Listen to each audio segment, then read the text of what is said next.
اب یہ یعنی اور یہ یہاں کیا ہے وما امروا الا لیعبدوا اللہ، اللہ کی عبادت کرو. اب جو پیچھے آیا ہے نا کتب قیمہ، اب وہ بات سمجھ میں آنے لگی کہ قیمہ کا کیا مطلب ہے. یہ مطلب ہے اس کا کہ ایک ہی لائن ہے، ایک ہی دعوت ہے، ایک ہی رستے کے سارے مسافر ہیں، سب کہہ رہے ہیں عبد اللہ. عام طور پر ہم عبد اللہ کا معنی یہ سمجھتے ہیں، کرتے ہیں، لکھا ہے نماز، روزہ، حج، زکوٰۃ، یعنی احکام شریعت، اعمال صالح.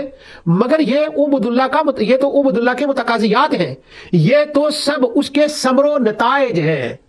قد افلح المؤمنون. اب جب ایمان ہو گیا اس کے بعد دیکھیں پھر آگے وہ لسٹ آ گئی ساری کہ وہ جو کرتے ہیں.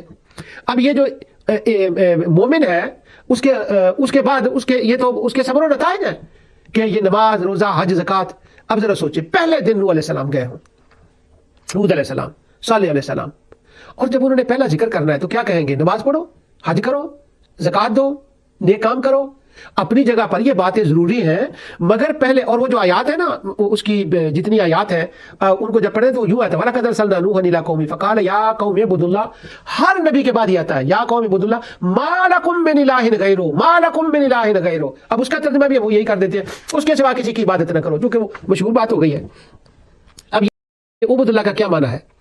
عبد اللہ کا معنی ہے کہ اس کی وحدانیت پر ایمان لاؤ، اس کی وحدانیت کو بیان کرو، اس کی عظمت کو بیان کرو، اس کی عظمت کا اظہار کرو، اس کی عظمت کا اعلان کرو. پھر میں پڑھتا ہوں، جب ہم قرآن کریم کے اندر عبد اللہ کا معنی پڑھتے ہیں، انبیاء کی تقریریں پڑھتے ہیں، اور انبیاء کی تقریروں کے بعد جو بیان ہے وہ پڑھتے ہیں. اب میں سارے تو نہیں سناؤں گا، ایک مثال میں آپ کو دیتا ہوں. عبد اللہ کا معنی کیا بات ہے؟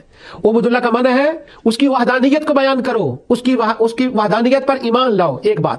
اس کے وحدانیت کو بیان کرو، اس کی عظمت کو بیان کرو، اس کی قدر کو بیان کرو، اس کی شان کو بیان کرو، اور اس کی عظمت کا اظہار کرو، اس کی عظمت کا اعلان کرو. یہ معنی ہے عبد اللہ.